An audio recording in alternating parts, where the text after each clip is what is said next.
Good evening. I'm Sarah Nicholas, President of the League of Women Voters of Long Beach. Tonight's forum for the candidates running in the Democratic primary for the 4th Congressional District was organized by leagues in Nassau County to provide information to assist voters in making an informed decision at the polls.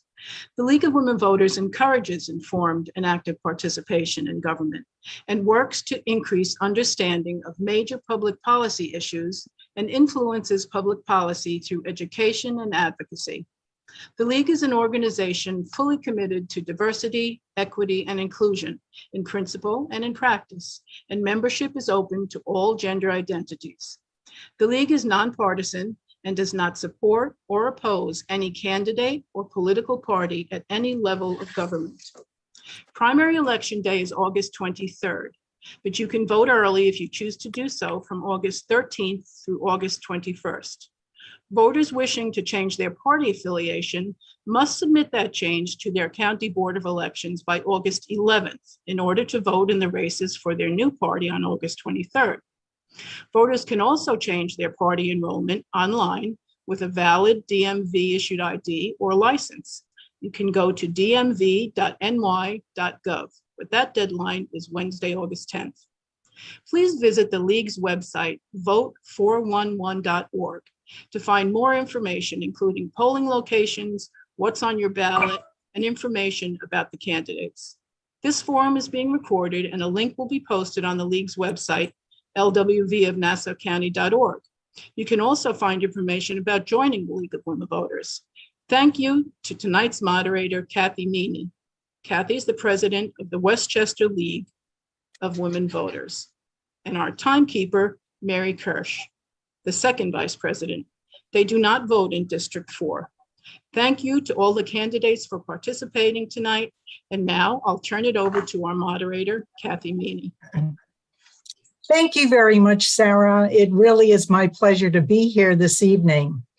You've heard tonight that the League of Women Voters is a nonpartisan organization. So in accordance with League policy, as was mentioned, I am not a voter in this district. So now let's go over a few ground rules. The order of opening statements has been determined before the forum and will be in alphabetical order. The order of closing statements will be in the reverse order as the opening statements.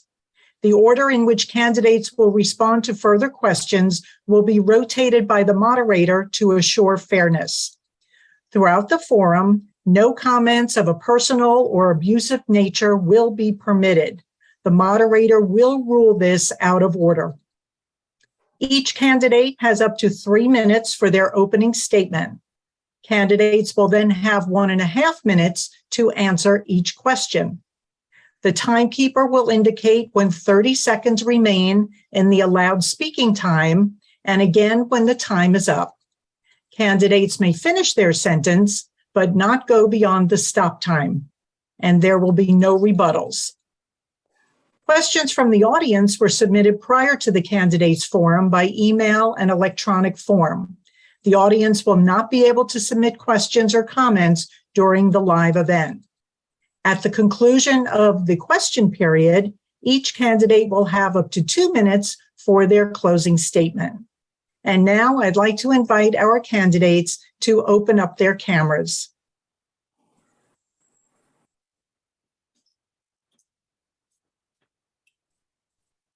There we go. Kathy, the host has shut my camera off. It won't let me turn it on. Me too. Okay, All There right, we- now it's let me. there we go. Kathy. Very good. Okay, welcome everybody. Tonight we actually have 4 candidates in the United States Congressional District 4 Democratic primary. In alphabetical order, your candidates are Keith M. Corbett, Laura Gillen, Muzibul Huq, and Carrie Solages. So we're going to begin with opening statements now. Our first speaker is Mr. Corbett. And Mr. Corbett, as we mentioned, you have up to 3 minutes. You may start. Wonderful. And thank you, Kathy, and thank you to the league. It really is a privilege of mine, and I appreciate you allowing all 4 of us tonight to speak about this election and to allow the voters to be informed and educated on the issues I know all 4 of us feel very strongly about. My name is Keith Corbett. I am the mayor of the Incorporated Village of Malvern. I'm also the law chair of the Democratic Party of Nassau County, and I was the governor-appointed commissioner of Long Island State Parks here on Long Island. For my entire legal career, I've been an election law and campaign finance attorney, as well as a civil rights attorney. I've represented President Barack Obama in a birther case that was brought many years ago to say he was not a citizen of the United States. We successfully defended him and Vice President Joe Biden at the time. I represented Joe Biden's campaign for president here in New York State. I've also represented the past 4 Democratic governors of the state of New York and many electeds, both in the House of Representatives and in the United States Senate. Needless to say, I understand how Washington, in some ways Albany, works. And the reason I'm running is I'm upset. And I think many of you are too. I don't believe Washington is working the way it's supposed to. I don't believe we're showing our children what democracy is supposed to look like. Compromise has become a bad word. But compromise is the essence of democracy, to ensure we provide for the residents and the citizens of this district. You know, I've had a grassroots campaign we've been running. I've been so humbled. We have 260 volunteers, many of which have never been involved in politics, of all political persuasions, of all races, all creeds, and all colors. And they've come out because the message resonates. We need someone who understands how to navigate the partisanship that is in Washington. I've been navigating partisanship my entire career. I brought $7 million in one grant to the village of Malvern to redo our park system. I've updated water quality.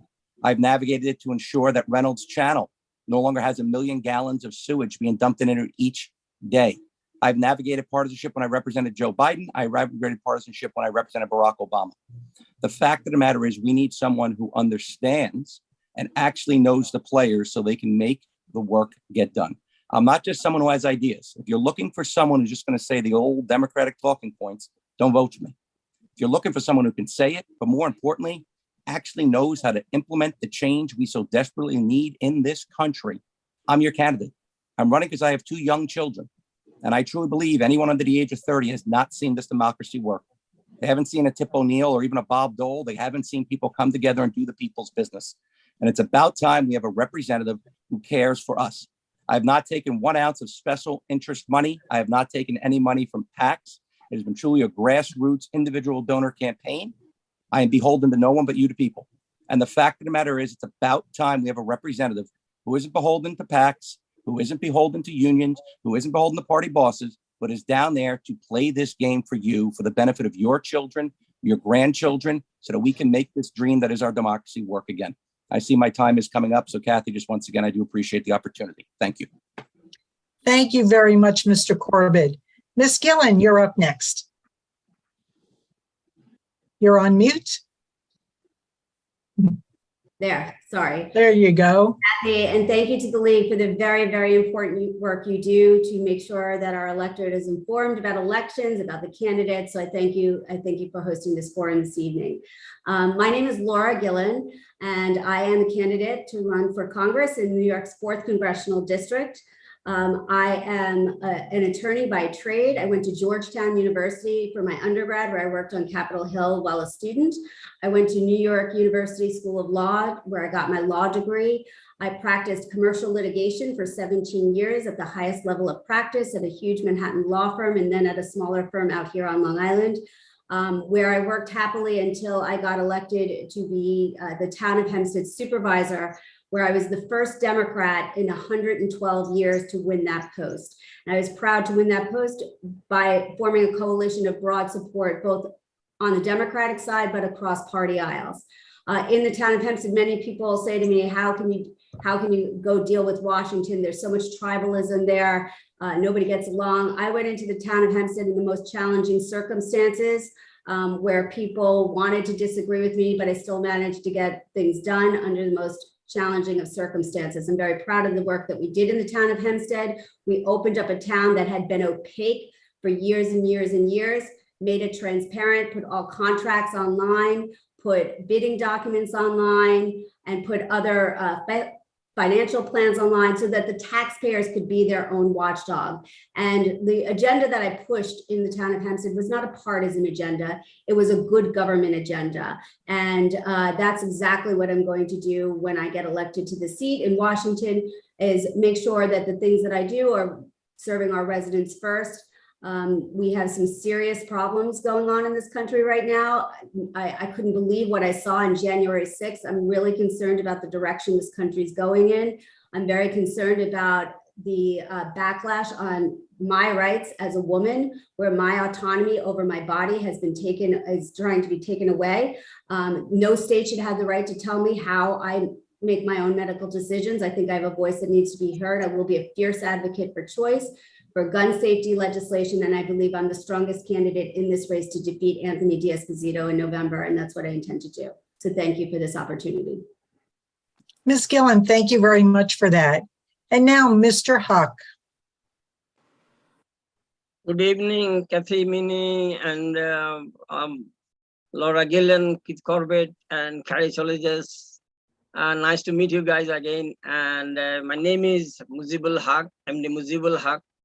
I'm a physician, a surgeon by profession, but here in America, I'm a teacher. I teach in medical and dental assistant programs and all the other allied kind of subjects. I'm a father of 3 sons and no daughter. I have a granddaughter with my first son. My wife is a physician too. My first son, he's a physician, and his wife is a physician also. Of the 4 of us physicians in the house, my son Philip Huq is the one that practices down south in Mississippi. My story is the story of the American dream that most people would like to have, but I have a different dream. I thought you could give a try to run for the Congress and represent your people. And I worked for the students when I was a student leader in medical school. I was elected to the student body in Dhaka Medical College, the Ivy League college in Bangladesh. And then when I finished my medical school, I went to Middle East, served 2 years in Middle East, and then went to United Kingdom, starting with basically the Irish Royal College of Surgeons. That's where I started learning my surgical craft. And then when I shifted to Scotland, I became the president of the Bangladeshi Society there, and was elected as the chairman of the Lothian Race Relations Council. That's a council for the community of the minorities and the Asians and African community. Together with the local community. So that's an elected body. I was the chairman of that organization also. So ever since I'm a student, I'm interested in politics and trying to take challenges and build things. And when I returned from United Kingdom back to Bangladesh, I started setting up a medical school with my own initiative and in collaboration with other philanthropists, and also set up 2 hospitals. My wife was a practicing gynecologist, and I helped her do all kinds of gynecological works, delivering babies, doing C-sections, doing hysterectomies, empowering the women mostly, and the underprivileged population of the third world countries. And I have a different background in the religion sector also. I'm a Muslim, practicing Muslim, and I believe in the harmony of the religion. And that's what I'm trying to do here. I'm trying to uphold the religious harmony, and thank you all very much. Thank you very much, Mr. Huq. And now, Mr. Solage. Thank you very much, Kathy, Mary, and also to the League of Women Voters. My name is Carrie Solages, and I'm a Nassau County legislator for 10 years. I'm a product of Elmont, and the Franklin Square High School district. I am a product of Georgetown University School of Foreign Service and also Boston College Law School. I'm 43 years old, started my legal career as an assistant district attorney in the Bronx, and then also served as the vice president of the Metropolitan Black Bar Association. In addition, I served as a human rights commissioner, and then after a Nassau County legislator. I'm one of the hardest working Nassau County legislators. All the parks in my community, all the roads in my district have county roads have been redone. And even if there was an issue outside my jurisdiction, as a leader, I stood up to get the job done because that's what I do.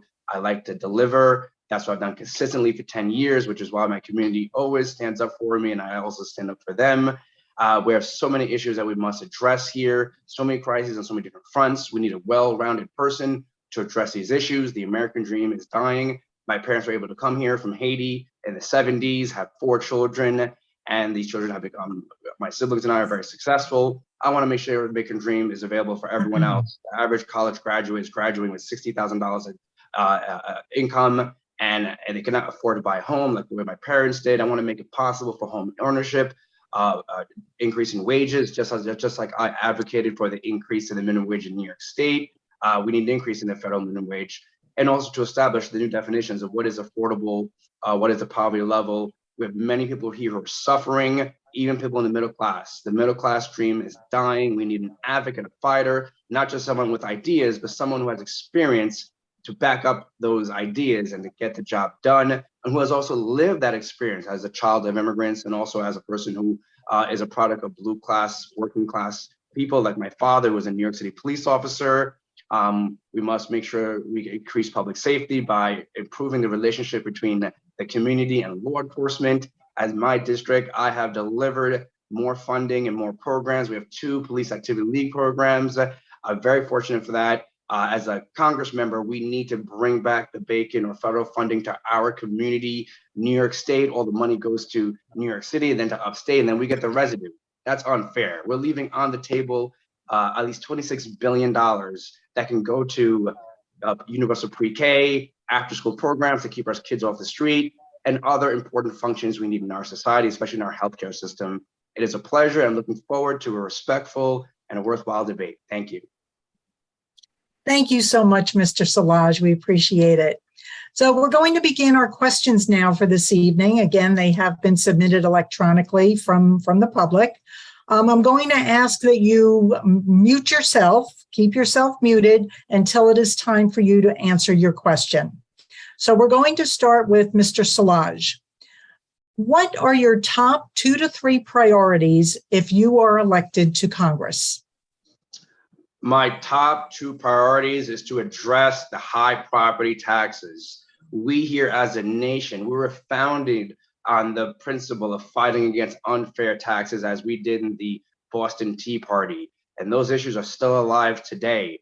We are paying more than our fair share in property taxes, and especially with the cap of what we can deduct on our income tax, our property taxes from only $10,000, we have to increase to $25,000. I want to make it available that you could deduct $25,000 from the taxes that you pay, because it is unfair with the taxes that we're paying. It is a punishment imposed upon us by Donald Trump when he made sure that the blue states had to pay more than their fair share. So that's the #1 priority. People are being taxed out of their homes. Our young people are living elsewhere, creating a brain drain.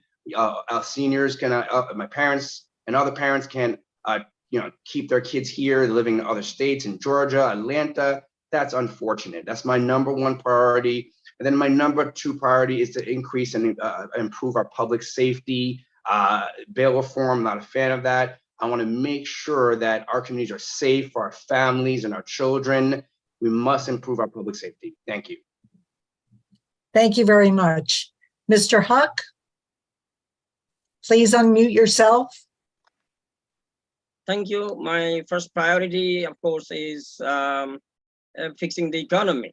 Now, every household, when you buy gases, you buy food stuff, you buy all the other different things, your prices shocking. And we just had the opportunity to get something done this week. The Congress has at the end has come up with something that they're going to fix the economy, right? So we are happy with that, and I congratulate them.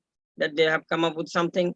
The next thing that I want to do is look at the law and order situation, right? Look at the neighboring city, what is the crime rate is going, the killing is going up every day.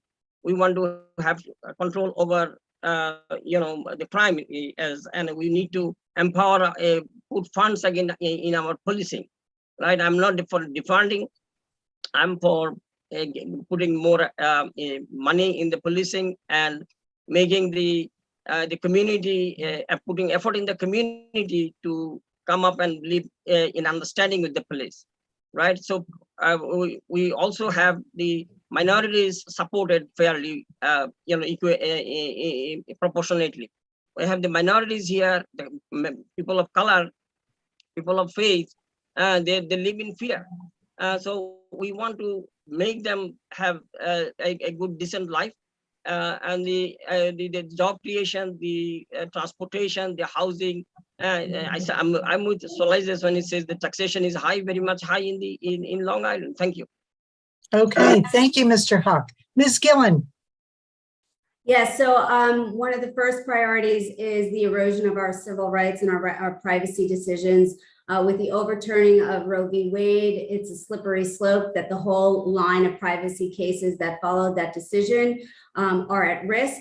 Certainly, I don't think just because I live in New York, I don't have to care about this issue, because as a woman, it impacts me directly and my daughters and women all across the United States. There's no way any state should have the right to tell us what we do, how we make our medical decisions about having family planning or birth control is being outlawed in certain states. And so I'm going to fight to make sure that this is stopped at the federal level. I'm also concerned about gay marriage. That also can flow from this Dobbs decision. So that's a priority for me to fight for that in Congress. To prevent us from going down that road, taking federal action. I'm also concerned about the affordability crisis. I mean, people are hurting right now. Everything is getting to be too expensive. We have to attack price gouging. We saw that Republicans in Congress voted against measures to protect consumers from price gouging. That's something that I'll address in Congress. But there's many other things that we can do to address the affordability crisis, including taking action to address the supply chain issues that are impacting everyday prices for families across the United States. Thank you very much. Mr. Corbett. You're muted. Please unmute. Thank you. I called you Nancy, so I'm glad I was on mute. But to be honest, thank you, Kathy. Kathy, listen, first and foremost, we need to codify Roe v. Wade.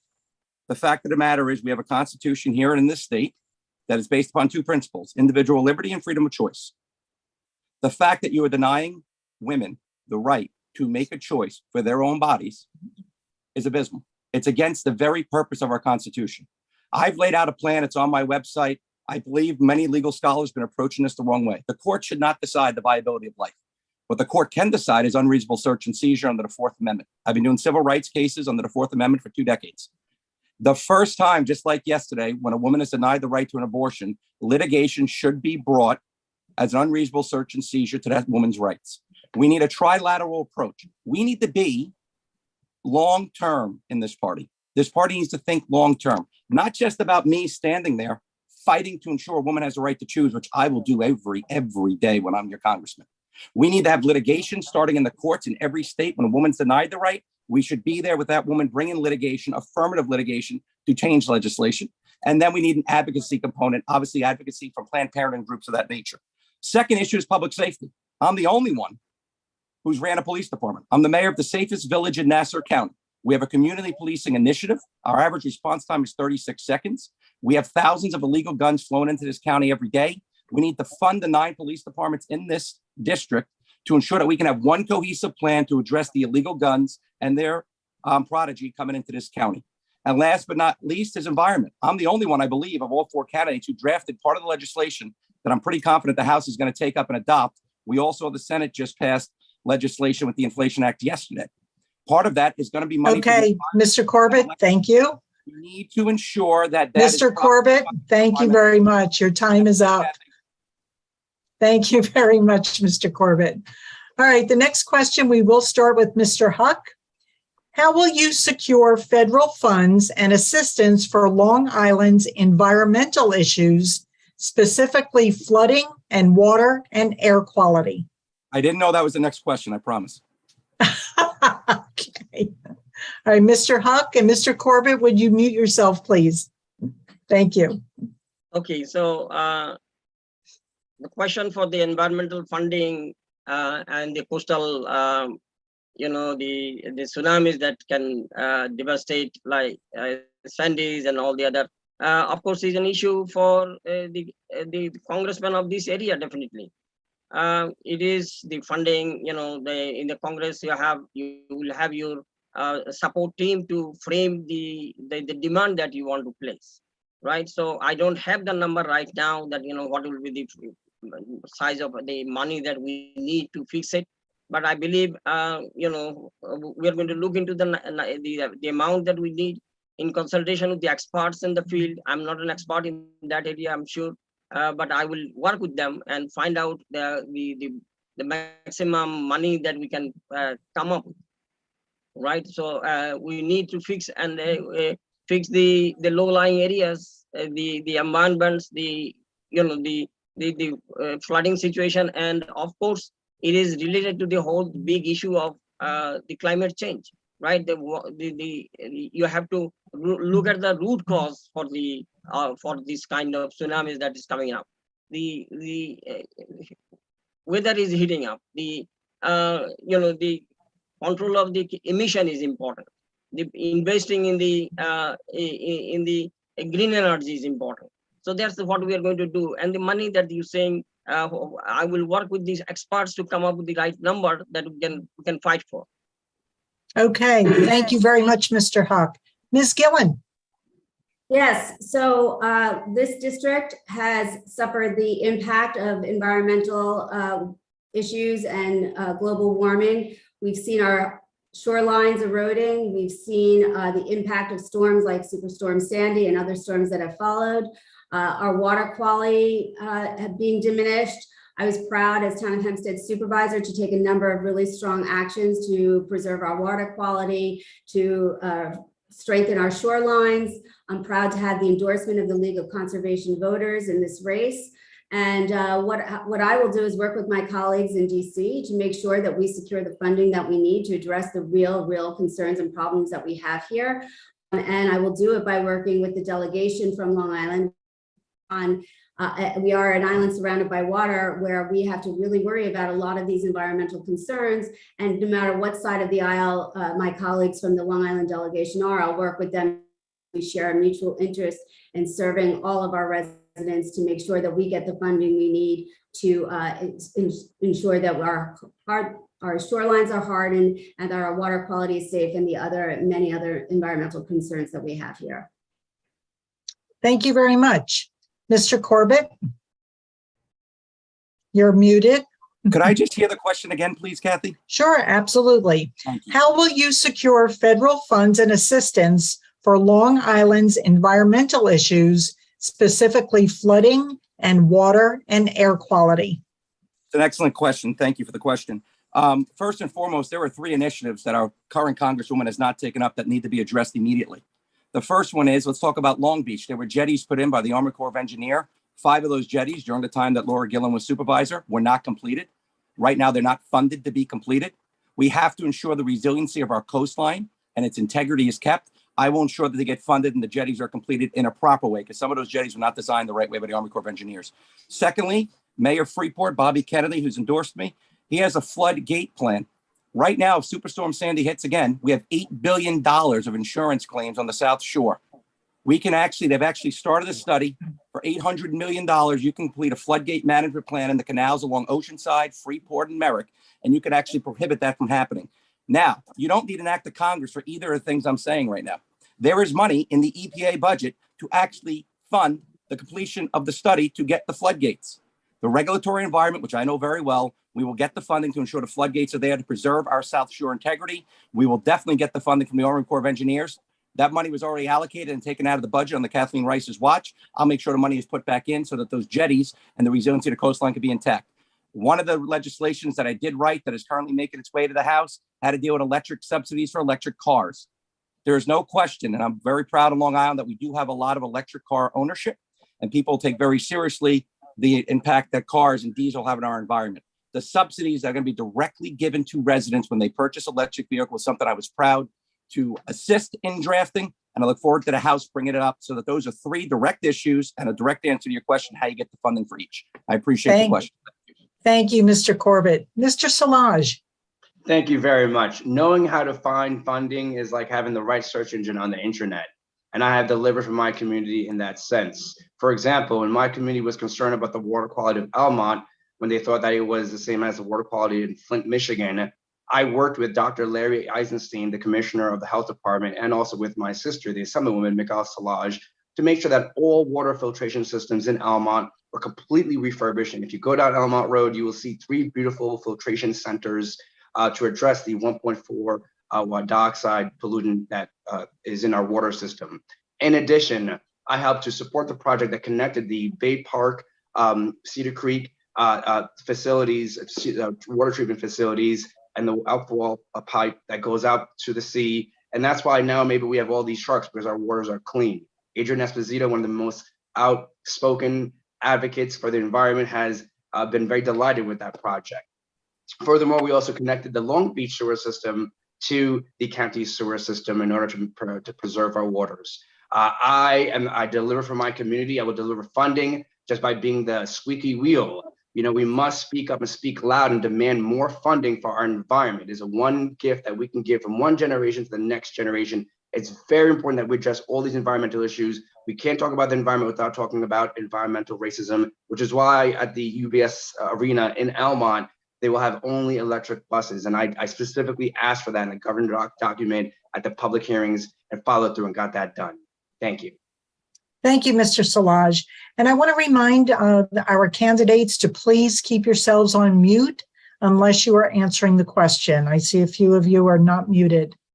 All right, the next question, we will start with Ms. Gillen.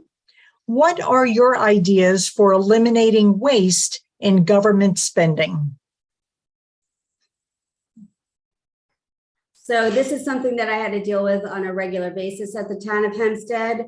I eliminated waste in ridiculous mailers that we had $2 million in the budget for it, and contracts that hadn't been put out to bid for a year where we weren't getting the best value for our money. Sometimes they were doing business with contractors who didn't actually have computers. Refinancing the debt. I found creative ways to try to save taxpayers money every day in the town of Hempstead. And that's what I intend to do in Washington when I go down there. And so there's many ways to, again, look at the contracting process, looking at how monies are being sent home, how those monies are being utilized. I think one thing that is really important in terms of addressing waste of federal funds is when we grant federal funds and either they're not used and they're clawed back, and so it's a waste for the community, or when you see instances like in the town of Hempstead where federal dollars were allocated to try to help people who were suffering because they couldn't afford their housing after the pandemic, and it was discovered that $4.7 million of those funds went missing. And when asked about it, the town of Hempstead, this was after I was gone, the town of Hempstead said they lost the money. When I'm in Congress and when I send dollars into any jurisdiction, there will be strict oversight to make sure that those funds are all properly accounted for and that they're being used in a proper way to make sure there is no waste or fraud or abuse with federal dollars that come into this district and that they're helping residents. Thank you. Thank you very much. Mr. Corbett. Yes, thank you, Kathy. I mean, the fact of the matter is bureaucracy creates waste. And a lot of our local governments and our federal government has a lot of bureaucracy. And something I've been keen at doing is cutting through bureaucracy and making government more efficient. Government should be efficient. We shouldn't be wasting money you give to us. We should be spending it efficiently. Here in Malvern, I haven't raised taxes in 4 years. During COVID, we lost $1.8 million, and I still put $2 million in surplus, paved 78% of the roads, updated all of our parks. I was able to make government work by increasing services, not decreasing it without reaching in the pocket. How do we do that? Upgrading technology. How do we do that? Working the partisanship, being able to navigate town politics, county politics, so that we can make sure we get our resources and grants we need from the town, the county, and the federal government. I do want to recognize Carrie Solages brought up the Reynolds Channel, which is the 1 million gallons of sewage. 3 attorneys tried to accomplish that and failed. I actually did. And how did I do that? The federal government wouldn't fund unless the language in the agreement was correct. I represented the city of Long Beach. I'm the one who got the sewage from Long Beach over to Bay Park in an intermunicipal agreement we signed with the county. And the state wanted to stop everything because there were consent orders. I negotiated on behalf of the city and the county to stop the consent orders. I was able to get the effluent across the Bay Park. And I was able to ensure that every document we did had the proper language in it so the federal government would fund it. That's how you navigate bureaucracy and partisanship and deliver results. Republican presidency and Republican House, Republican county ledge, Democratic city, Democratic state government. I navigated all 4 branches of that government, was the only one who was able to pull it off. So the IMA was enacted, and there's now not 1 million gallons of treated sewage going to the Reynolds Channel. You've seen it rejuvenated for recreation, for business. And Thank you, Mr. Corbett. Thank you. Thank you. All right. Mr. Solage. Thank you. Despite me being in the political minority for the entirety of my political career, I never allowed that to be an excuse to not getting things done.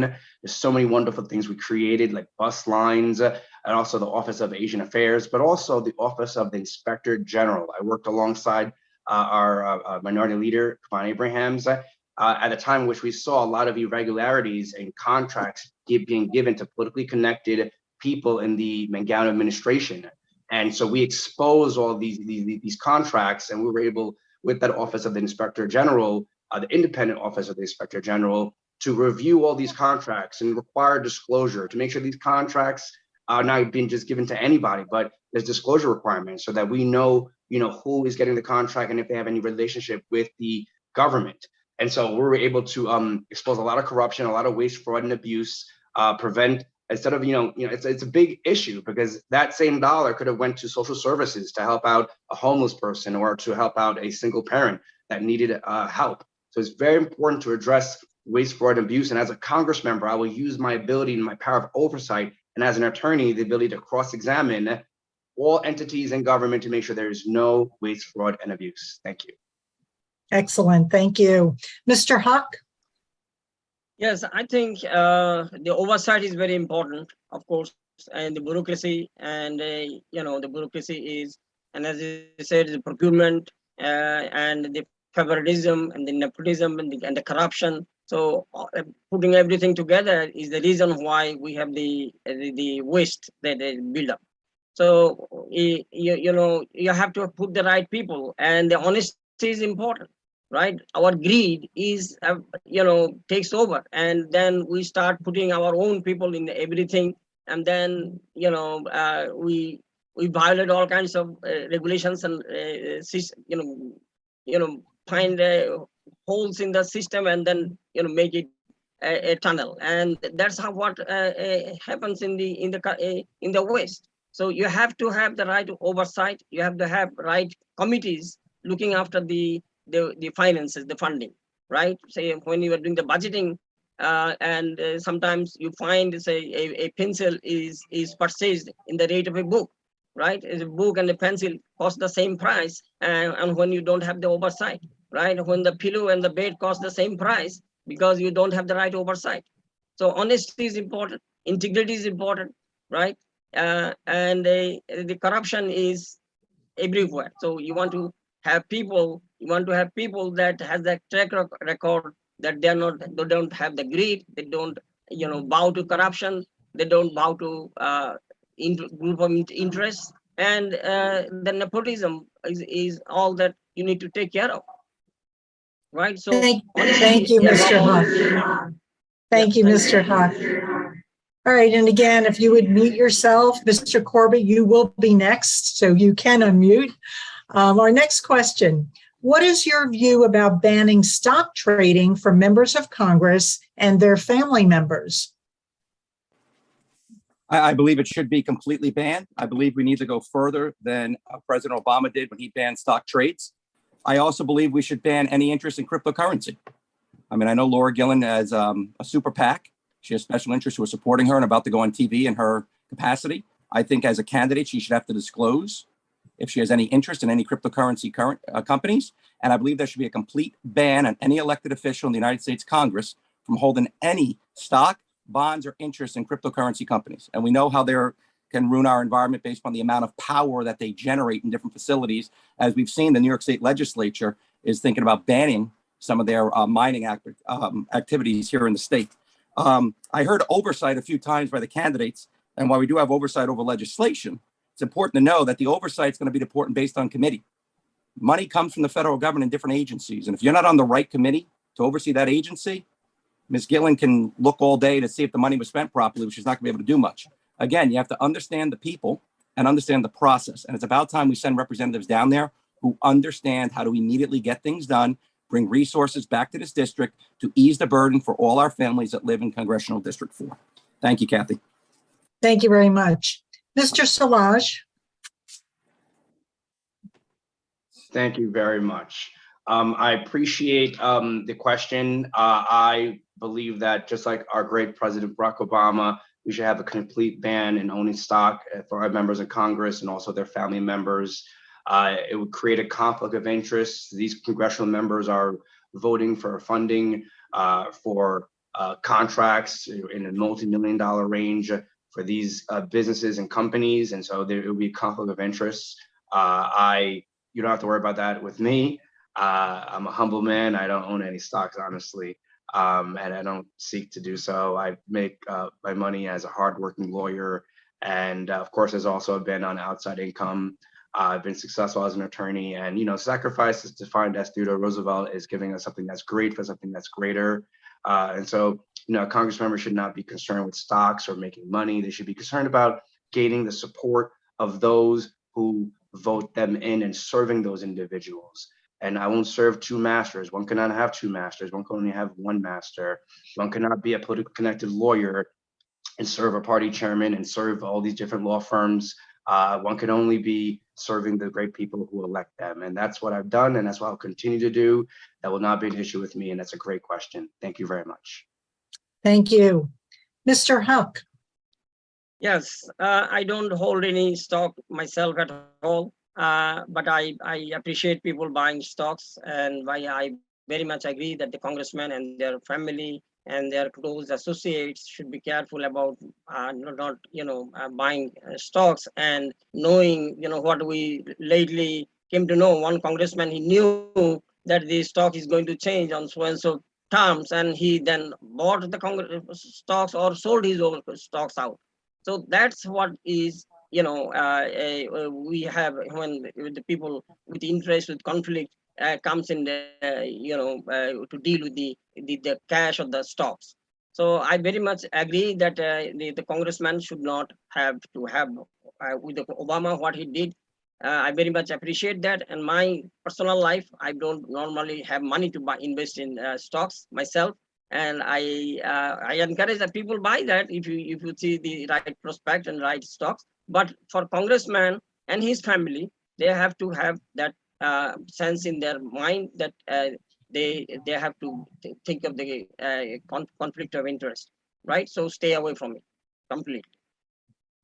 Thank you, Mr. Huq. Ms. Gillen. And Mr. Huq, please mute yourself. Thank you. I think the ban is appropriate. I fully support it. I think there should be regular disclosures, as there are. I do not have any interest in any crypto companies or any crypto stock. And I do believe that a ban is an appropriate thing to safeguard our markets. Okay, thank you very much. Next question, Mr. Solage, we're going to start with you. Many people say, not in my backyard. Given that attitude, how will you bring federal funds to Long Island to address accessibility to housing, affordability, and housing equity? Thank you. That is a great question. There is a lack of affordable housing in the 4th Congressional District, especially the communities of Hempstead, Roosevelt, all these unincorporated hamlets, Lakeview, Uniondale, Elmont, and we must do everything we can to create more opportunities of housing. Just today in the legislature, I took the lead in helping this homeless shelter that is not receiving the proper cooperation from the county. It's a multi-layered approach. Instead of having just 20% set aside for affordable housing, that should be 30, 40%. We should increase wages, target, these companies and the rich should pay their fair share. They admitted Target in one quarter, they made $3 billion. They admitted that they could afford to pay their employees $25 an hour, but they're not. So with the increased wages, these parents, as a result, cannot even take care of their children. They have to work 2-3 jobs. And as a result, Instagram and TV is raising their children and not them. So so it's a multi-layered approach. We also need to define what is affordable. New York City has a referendum in which they're going to determine what is affordable, what is the standard of living. And we need to rework these formulas by which we determine what is, under the poverty level or below the poverty level, because the federal government does not know how expensive it is to live here in Long Island. And so we must have this multi-layered approach and not adopt the narrative of Fox News as to what is affordable housing and if it's bad or not. Okay, people deserve to have a place to live, an affordable place, and not to be choked out of their home and just be priced out. Please, we really need to address that issue. It's a very important issue. Homelessness is increasing here in Long Island. Thank you very much. Mr. Huq, you're next. Yes, the affordable house is important. A lot of people are homeless. Well, homeless people, if they cannot afford, then what do you become? What do you do? You obviously become homeless. So question is that, as you said, a lot of people will not like to see the housing rise up in their backyard, but find a place where you can have that. We have a lot of government spaces that we can use. Cities has a lot of spaces lying back in, they are good spaces. You need green places, but at the same time, you need housing as well. Housing is one of the fundamental rights of individuals.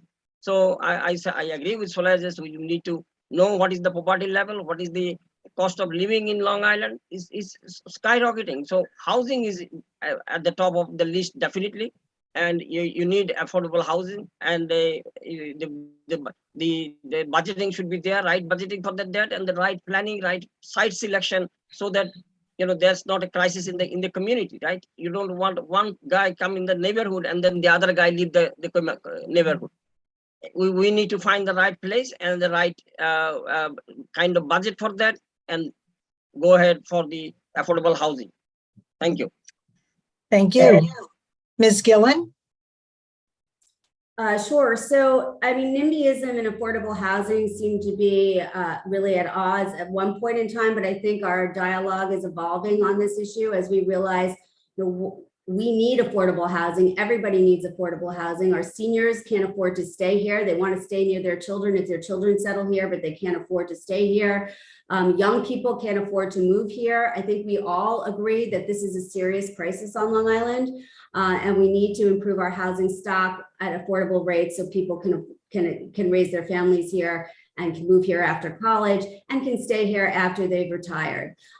So at the local level, there's many things that we can do. We have to work with our partners at the local level in terms of bringing federal dollars here and cooperating with our local state and local leaders to make sure that we work together with creative solutions to address the housing crisis.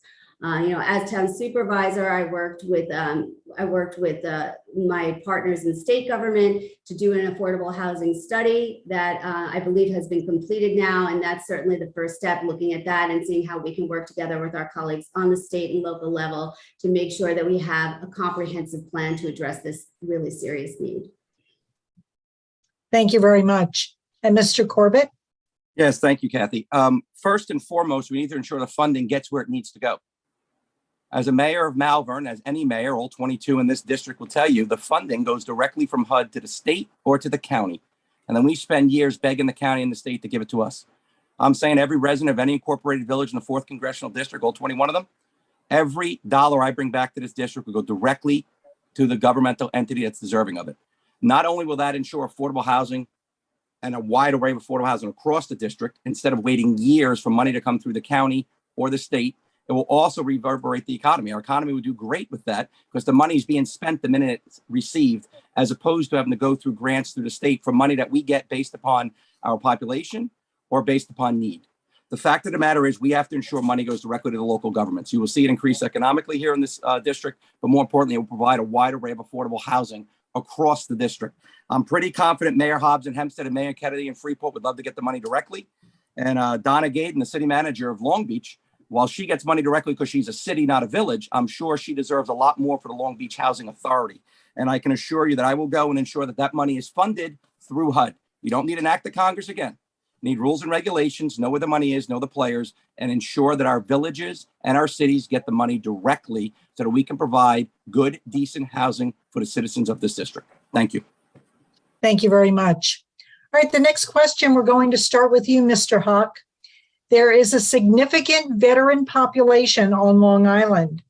What can the federal government do to better support, expand, and protect our veteran population's medical benefits, housing, and employment? Mr. Huq? Well, thank you. The veterans are neglected, and that's a very serious issue. And you can see the suicide rate, the PTSD is going up all the time. So we need to take better care of our veterans, their housing, their health, especially their mental health, their job training, and putting them back on the job again. So all these are definitely have to be taken much better care of.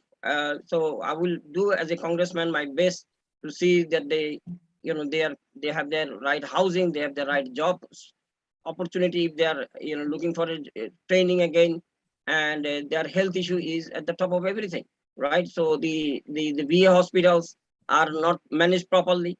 So they're neglected. They're very much, a lot of them are on the street and are homeless and taking their lives to themselves. They're getting to be disregarded, disrespected, right? So that's not what the rest of the world is doing. I'm very worried to see a veteran, the way they sacrifice their life, they sacrifice everything, and the way they get treated.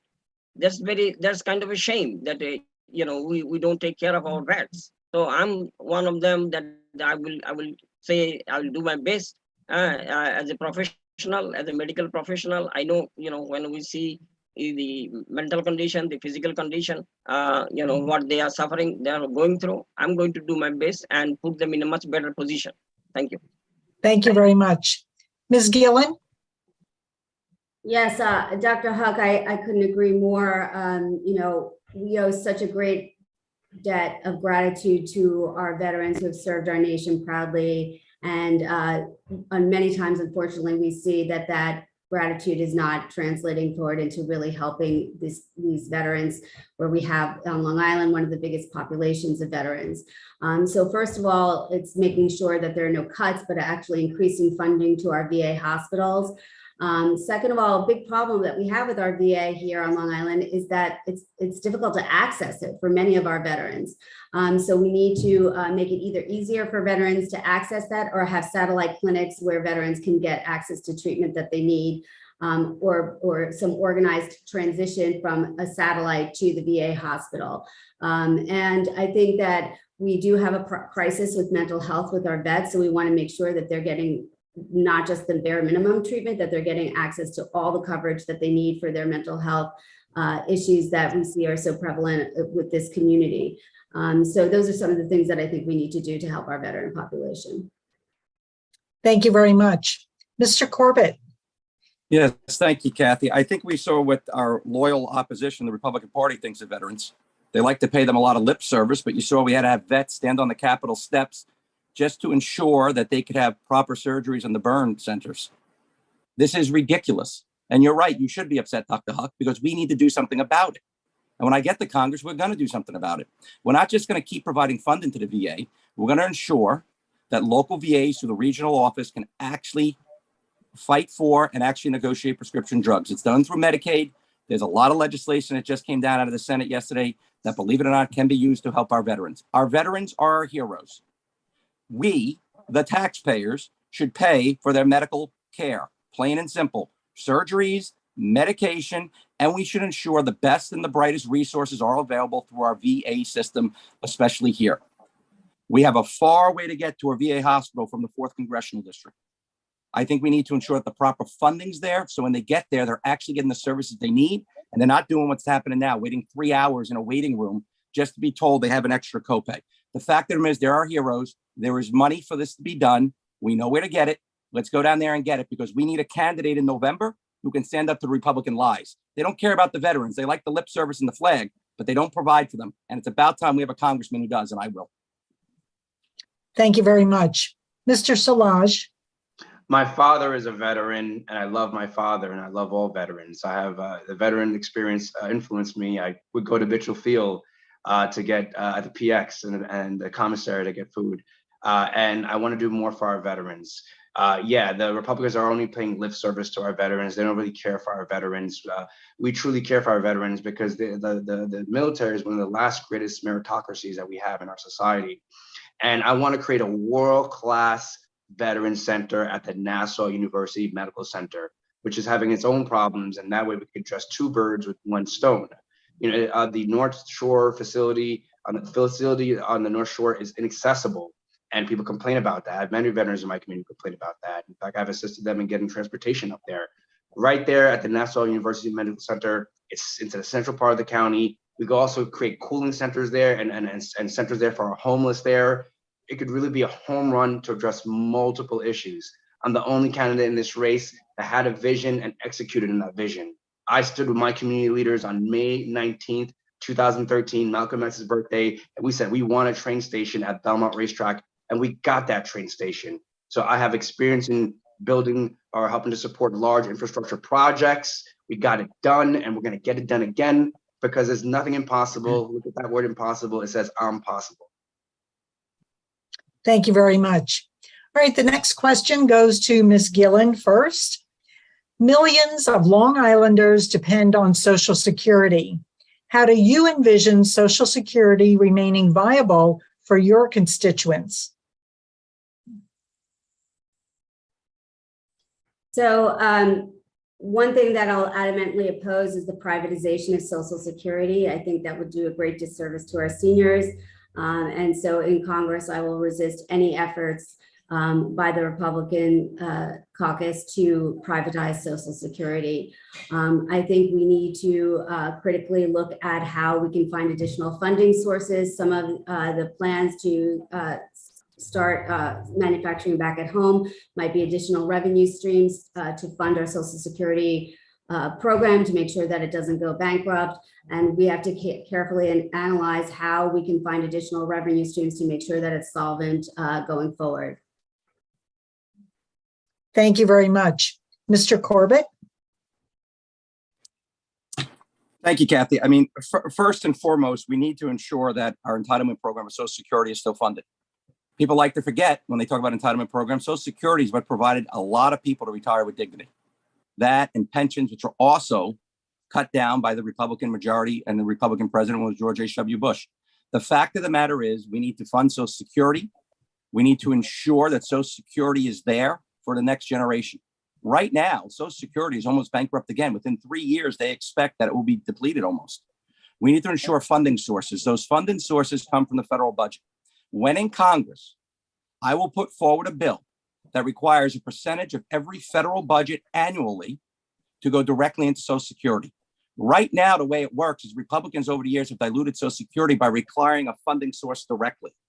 So if I have a bill, I have to tie it directly to some agency. No. Flat out bill repeals that cap and allows every year the annual federal budget, a percentage automatically funds Social Security. So it'd be there for your family and mine. I joke it probably won't be there when I get there, but guess what? When I get to Congress, I'm going to ensure it's not just there for me, it's there for my kids and grandkids as well. And we can do it by passing the right legislation, ensuring the caps that the Republicans have dwindled down over the years are taken back. And again, we need a strong candidate in November to make sure those policies get enacted. Thank you. Thank you very much. Mr. Solage. Thank you very much. Social Security is very important. We cannot allow Social Security to sunset. We have to make a permanent commitment to Social Security. We have to take care of our senior citizens, our most vulnerable members in our society. Very glad to say that the governor just recently, today, in fact, signed a piece of legislation that will provide property tax relief to senior citizens. And there was a bill that my sister and I and Senator Kevin Thomas worked on. We have to do everything we can to help our senior citizens. We have to make sure that there are permanent provisions in the budget for Social Security. We cannot allow it to be privatized. Nothing good comes from privatizing such essential or indispensable obligations to our citizens. FDR, created this, and we have to preserve his legacy. It's all about American history. If you understand and appreciate American history, you're going to appreciate that Social Security was an important advancement in our nation's history, and we must do everything we can to protect it. There are a lot of other provisions that weak leaders have allowed to sunset, voting rights. We cannot allow that. It's essential to our democracy. And so Social Security, protecting it, making sure, and also helping our seniors when they're applying for these benefits, making sure that they have an advocate like myself who has a proven track record in defending them, protecting them, and delivering results for them. We must protect Social Security and allow its effective administration and make sure the seniors are receiving the benefits they deserve, because they can afford that. They are living on fixed incomes. Thank you. Thank you very much. Mr. Huq? Yes, Social Security is one pillar of our society, one pillar of our life.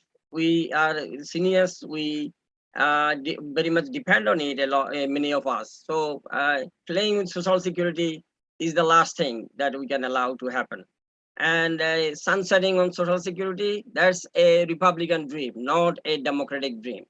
We, as Mr. Corbett said, we are going to make provisions on the budgeting, on the federal budgeting, that Social Security expands, not shrinks. So that's what the basic, we are going to look at it. What are the provisions that can make our seniors in the generations to live better, not to live in panic, that any time, this budget or the next budget, this year or the next year, our Social Security is going to die, and then we don't know where to go. No, this cannot happen. This is not going to happen, right? This is something that they love talking about, that the big government and the big government is bankrupting. No, this is not going to be the bankrupting. This is the fundamental respect for the seniors. And when you are young, don't forget that you are going to become senior at some point. You're young, your youth is not going to stay youth, like Mr. Solages is looking smiling and young and fresh and strong. So there will be time that when you are going to go down a little bit, right? Everybody will agree on that. So I am very much for Social Security, and I'm going to make sure Social Security expands, gets big, better. Look at what in the rest of the Okay, thank you. Thank you, Mr. Huq. Yeah, you're welcome. Thank you, Mr. Huq. Believe it or not, we're coming to our final question. So we will start with Mr. Solages with our final question, and then we will go to closing statements. Mr. Solages, why do you believe you are the best candidate to be victorious in November? Thank you. As you may recall, 10 years ago, our campaign defeated a 16-year incumbent, and it was very difficult. I mean, you would put up a lawn sign, and then you would see a police car behind a sanitation truck, and the sanitation workers would pick up the lawn sign, and so we were able to have a grassroots movement, and that is the movement that we have now. I have the support of the Eastern Baptist Association, so many churches, so many entities that really want to see a revival in our society, with our churches, our schools, our families, our schools. Again, very important. And so I have a lot of support from all communities. I'm not, just running a campaign focused on the minority community, which has been overlooked and underappreciated, and they deserve to have the full respect of all government leaders and a full participation. I have the support of so many other friends in the 5 towns, several rabbis, and this is the grassroots movement that's going to unify our community, and we're going to be able to make history again, just like we made history before. We're going to make history again. In my district, I get the highest votes out of any legislator, and I'm one of the hardest working legislators, and I'm one of the hardest working candidates on this race. And so we're going to make a victory. If you forget my name, remember my initials, CS for common sense. Thank you. Thank you very much. Mr. Huq? Yes, of the 4 candidates that we are here, placing our points, I'm the only one who doesn't have a legal background. We have too many attorneys in the Congress, and I'm the odd one out. I'm a physician, and then the physician, the time is the time of COVID, pandemic and is ravaging not only our neighborhood, it is ravaging the whole country, the whole world.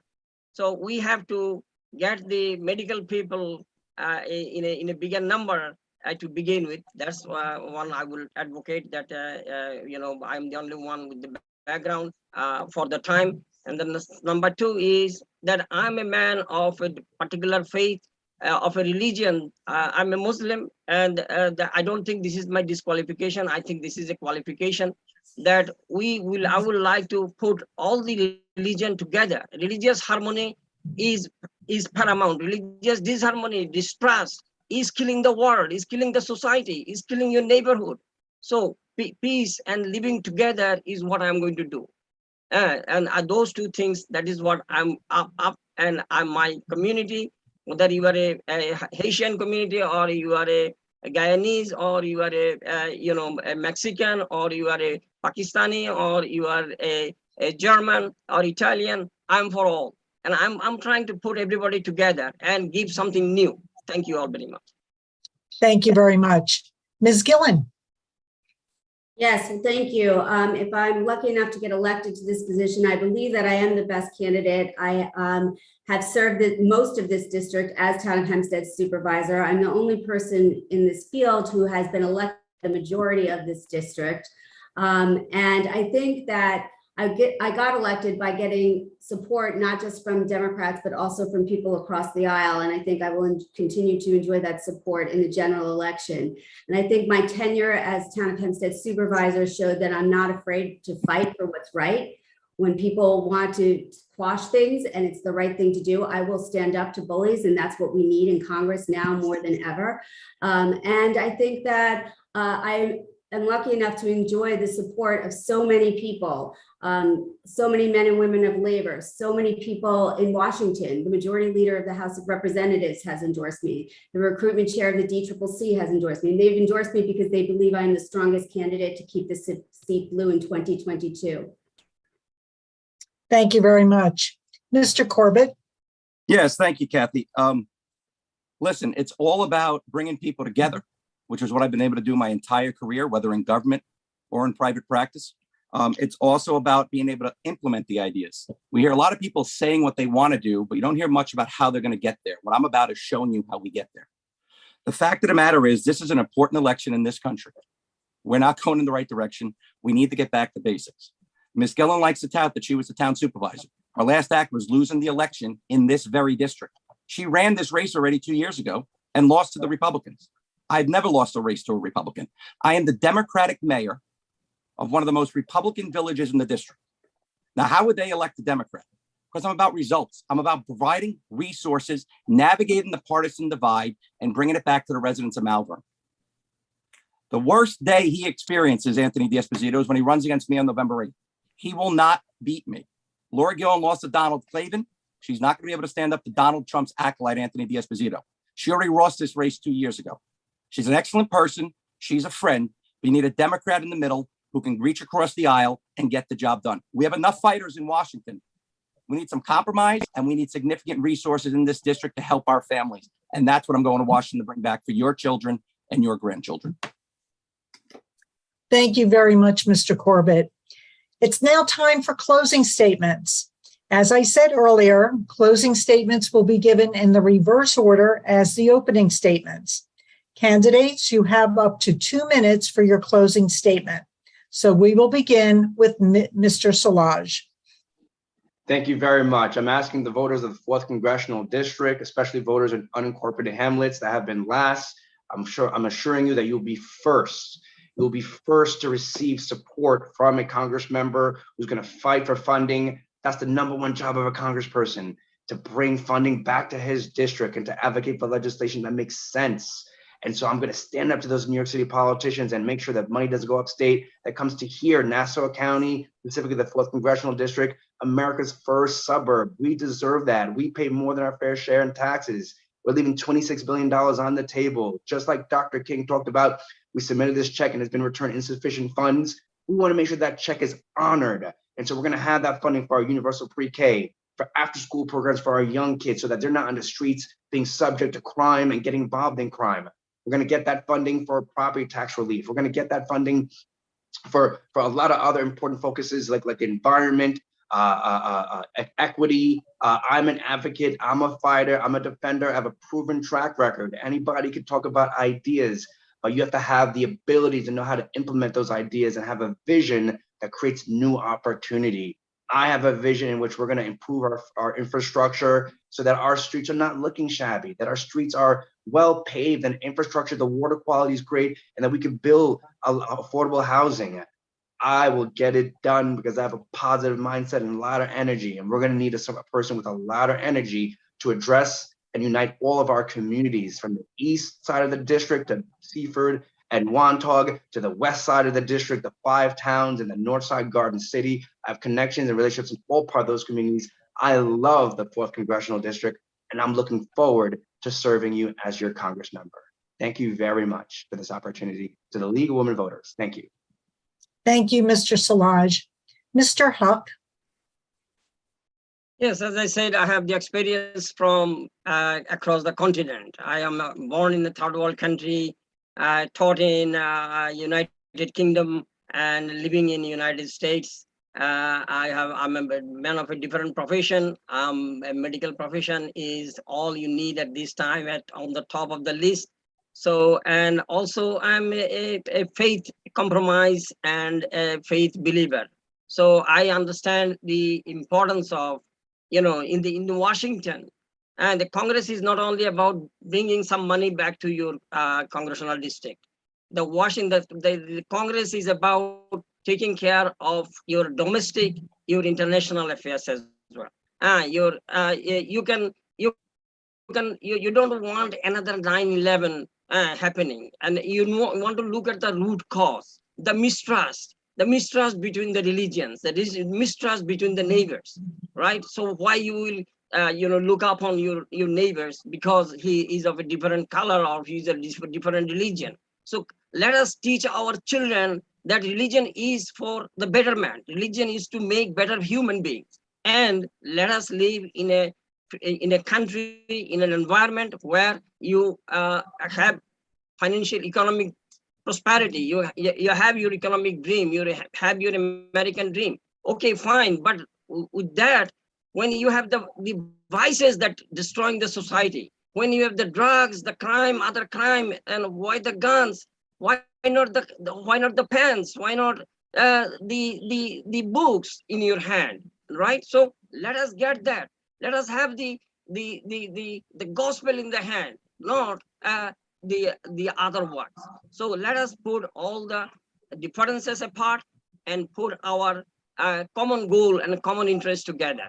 So I am a man of faith, and I'm going to put all them together and make the country a lot safer, and the rest of the country also looking at us will feel comfortable. Yes, we tolerate each other.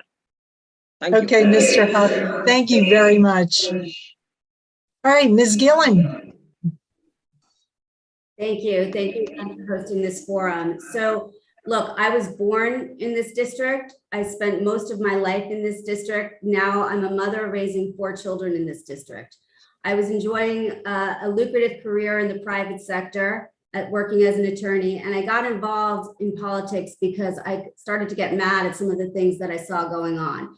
Failed project, partisan gamesmanship, ruining really great projects that could have served our residents. So I got involved and I took on a race that no one else took on in this field. It was an impossible race. First Democrat in 112 years to win the supervisor.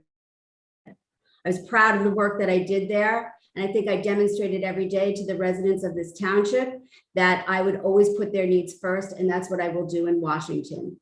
Washington is broken. We all agree on that. And I've had the pleasure of working with, not you, Dr. Huq, unfortunately, because you were in office, but with both Keith Corbett as the mayor of Malvern and Carrie Solages, Legislator Solages, and I did some great things together in Elmont, and I was happy to work with him. I think everybody in this field is a fine person. I do believe that I am the candidate who can beat Anthony Diaz-Fazito in this race.